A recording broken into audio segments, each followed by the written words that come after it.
NFL are proposing some new rule changes.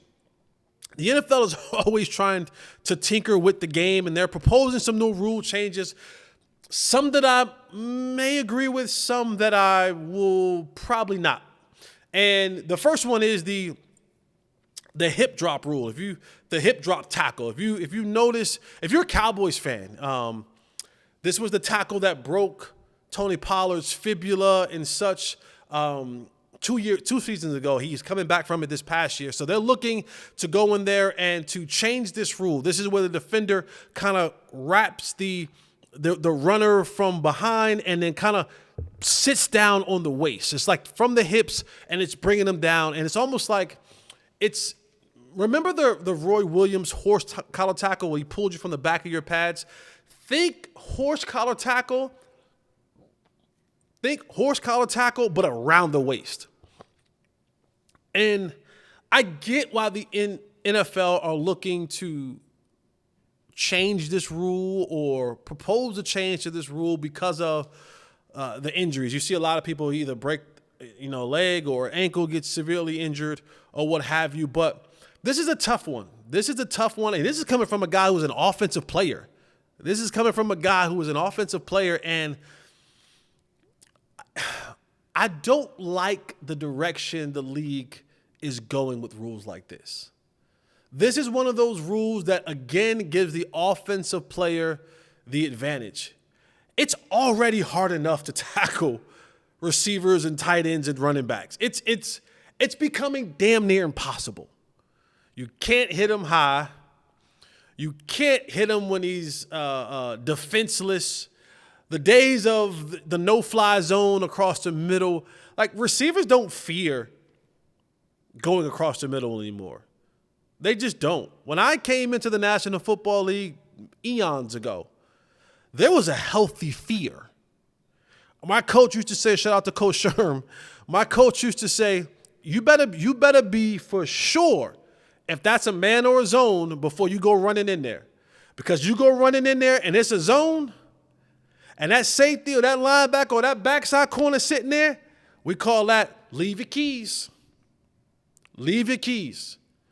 Because the ambulance is taking you to the hospital. We're going to need you to leave your keys so we can drive your car there. So we can move your car from the stadium. That's called leave your keys. But the league has changed. It's become an offensive league. And I get it. Offense sells, and you want high scoring games, and you want points on the board. You want viewership. You want the highlights. But the league is making it impossible to tackle. So now I can't grab him by the hips from behind. I can't hit him up high. I can't hit him above the shoulders and can't hit him in the head. Like, you almost have to be perfect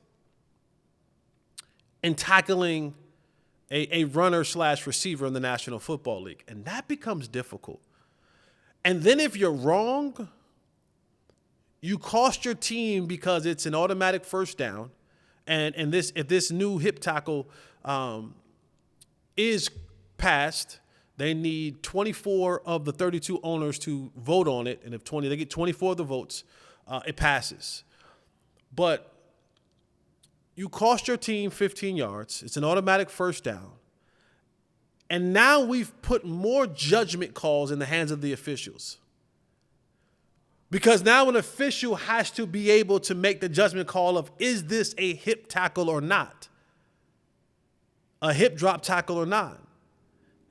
And when you're in tight games and you're trying to stop a guy from going forward for an extra yard or two, because that may mean the difference of, fourth down and getting off the field, fourth down, turnover on downs, whatever it may have you, you're not thinking in your head, oh, I got to come across the bow and do this and do that. No, you're thinking, get this mofo down at all costs. When Derrick Henry's running the football, it's get this big bleepity bleep bleep down at all costs.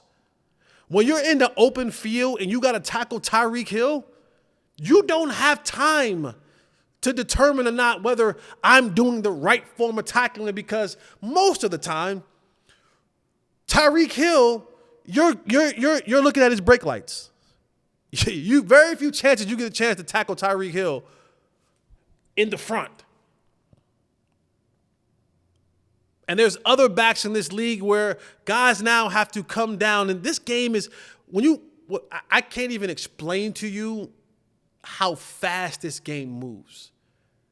And we're talking about guys who are 6 foot, 6'2", 6'3", 6'4", 220, 30, 40, 50, 60 pounds. And the guys are flying around. And you want me to, at this point in time, figure out now, well, I know I can't hit him high. I can't hit him at the shoulder length. How do I bring him down?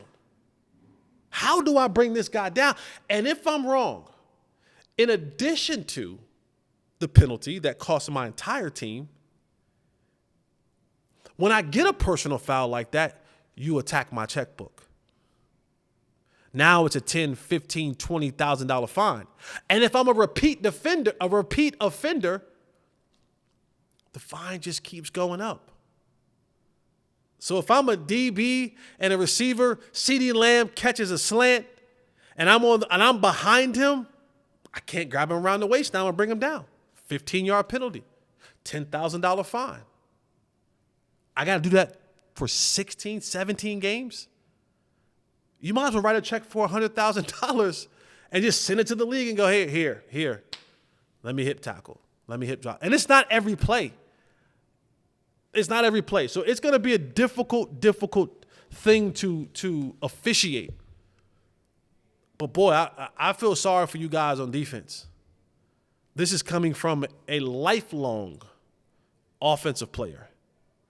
I feel bad for you guys on defense. It's going to be tough for you to defend any parts of the field. Can't touch the quarterback, can't touch the receivers, pass 5 yards, can't touch them up across the middle of the field, and now you can't hip drop tackle. Good luck with trying to do anything successful as a defender in the National Football League. Also, the National Football League is looking to do the new kickoff proposal. The NFL, they've been peeking. They've been peeking through the window of the XFL, and they're looking to propose a new kickoff rule. And I'm for this as a guy who kind of cut his teeth in the National Football League with being a special teams guy, a core special teams guy. Because this is the last-ditch effort for the NFL to keep the kickoff and kickoff return alive. If this doesn't work for the NFL, because they changed it. When I came in the league, and I know that I'm a dinosaur, when I came in the league, you could have 4 offensive linemen holding hands, and they had to form a wall or a wedge. And I had to run down there and pick a gap and act like a linebacker and torpedo myself into the gap. Well, that causes concussions and head injuries. Then they made you do 2-by-2. You can have 2 offensive line. You can have 2 defenders, 2 blockers, but they had to be 2 yards in front by 2 yards apart, so that there wasn't this great collision. And then they move the kickoff up. So now you barely even get a kickoff return because all the kickers now have, these big legs and they're kicking the ball off the back of the end zone. But the kickoff used to be such a dynamic play. When you think about guys like Devin Hester and you think about guys like Washington from the New York Jets and the Seattle Seahawks at times, and you think about guys throughout the, Kasim Osgood and guys like that who made their way on being a returner, that's how you kept a job at times. You were the 5th receiver, but you were a return guy. You were the 3rd running back, but you were a return guy. You were a backup safety. You were a backup corner, but I was a return guy. And so if the league gets to a point where they are eliminating the kickoff and kickoff return, and now you just get the ball to the 25-yard line, boy, you've eliminated some jobs, and you've taken away some of the fabric of the game. The game that we know, the game that we love. That portion of the game was still an exciting factor because you can have a guy like Nyheim Hines a year ago after you had the Damar Hamlin situation, and then the Buffalo Bills played again, and he had 3 touchdowns in a game. 2 of them he had on return. 1 was on a punt. That's the fabric of the game that we love. It's the hidden yardage that you don't talk about between offense and defense. It's the game-changing approach. So if you're eliminating kickoff, then, I don't know. But here is what they're looking to do. I pulled this up because I wanted to make sure I got it right. And there's kind of a three-tier type situation. You have where you'll normally kick the ball off. And the 10 players, they cannot move until the ball hits the ground or player in the landing zone or the end zone.